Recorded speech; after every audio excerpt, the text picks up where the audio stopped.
নমস্কার বন্ধুরা, প্রাণ গার্ডেনিং চ্যানেলের আরেকটি ভিডিওতে সবাইকে স্বাগত জানাই।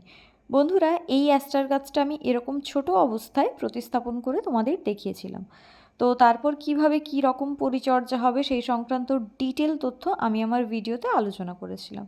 সেই রকম কেয়ার আমি করা স্টার্ট করি এবং তারপর দেখি যে গাছটা ক্রমশ বাড়তে স্টার্ট হয়েছে।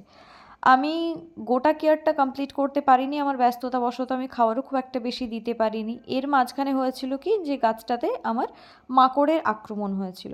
আমি শুধুমাত্র জল স্প্রে করেছি, তাছাড়া আর কিছু করতে পারিনি। আর কীটনাশক আমি প্রয়োগ করিনি, কারণ আমার ছাদ বাগানে অন্যান্য ফলের গাছ আছে, তাতে যাতে মৌমাছি ইত্যাদি কিছু আসে, তাই আমি রাসায়নিক কীটনাশক প্রয়োগ করিনি। তো তাতেই আস্তে আস্তে ফ্লাওয়ারিশ হওয়া স্টার্ট হয়, ফুল ফুটতে স্টার্ট করে এবং কুঁড়ি দেখে আমি তো অবাক। কারণ আমার এই গাছটাতে আমি গুনে দেখেছিলাম বড় সাইজের যে কুঁড়ি, সেটা 20টা ছিল। ছোট কুঁড়িগুলোর কথা আমি বাদই দিলাম। তো বন্ধুরা, অ্যাস্টার তোমরা এইভাবে তোমাদের বাগানে একটি করে করতে পারো, যথেষ্ট সুন্দর দেখতে হয় এবং খুব কম পরিচর্যা। আমি 2 থেকে 3 বার শুধুমাত্র খোল পচা জল দিয়েছি, মিক্সড খাবার দেওয়ার সেরকম সুযোগই হয়নি।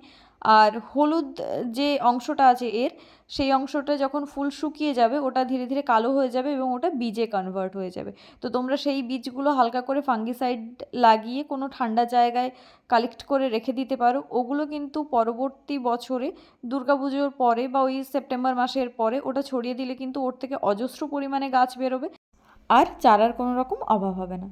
তো বন্ধুরা, ভিডিওটা ভালো লাগলে প্লিজ লাইক করো, তোমার বাগানি বন্ধুদের সাথে শেয়ার করো, আর চ্যানেলটা সাবস্ক্রাইব করে প্রাণ গার্ডেনিংয়ের সাথে থেকো। আজকের ভিডিও এই পর্যন্তই। আসছি তোমাদের সঙ্গে অন্য একটা ভিডিও নিয়ে। নমস্কার।